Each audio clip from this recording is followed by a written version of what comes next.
রাষ্ট্রপতি ও বিএনপির প্রতিষ্ঠাতা জিয়াউর রহমান হত্যাকাণ্ড ৪৫ বছর আগে সেদিন চট্টগ্রাম সার্কিট হাউসে নেমে এসেছিল ভয়ঙ্কর ভোর। তৈরি হয়েছিল এক রক্তাক্ত অধ্যায়ের ইতিহাস। সাবেক রাষ্ট্রপতি জিয়াউর রহমানকে হত্যার পর সেদিন কি ঘটেছিল সেই নিয়ে থাকছে বিস্তারিত শফিকুল ইসলামের রিপোর্টে। Lily whipped shea mystic glowing body wash, secret to ultimate glow.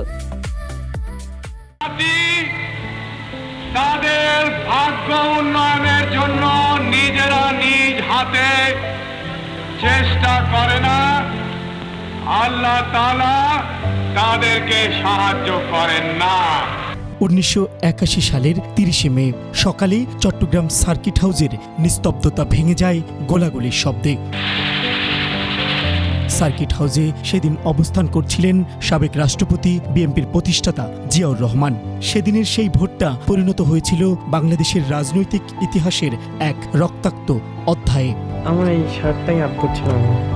ঘটনার আগের দিন ১৯৮১ সালের ২৯শে মে তৎকালীন রাষ্ট্রপতি জিয়াউর রহমান বিএনপির স্থানীয় নেতাদের মধ্যকার বিরোধ নিরসনে ২ দিনের সফরে চট্টগ্রাম গিয়েছিলেন। পরিকল্পনা অনুযায়ী প্রথম দিন নেতাকর্মীদের সঙ্গে একের পর এক বৈঠক শেষে মধ্যরাতে ঘুমাতে যান তিনি। এর কয়েক ঘন্টার মধ্যেই সেনাবাহিনীর একটি দল তার উপর গুলি চালায় এবং তিনি ঘটনাস্থলেই নিহত হন। ঘটনার পর ৩০শে মে সকালে রেডিওতে জিয়াউর রহমানের মৃত্যুর খবর ঘোষণা করা হয়।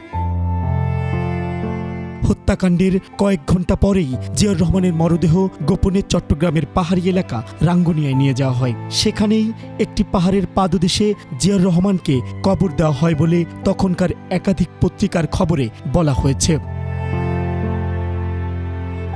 পরে মরদেহ উদ্ধার করে নিয়ে আসা হয় ঢাকায়। লাখো মানুষের শোক শ্রদ্ধায় দাফন করা হয় সংসদ ভবনের উত্তর পাশে শেরে বাংলা নগরে।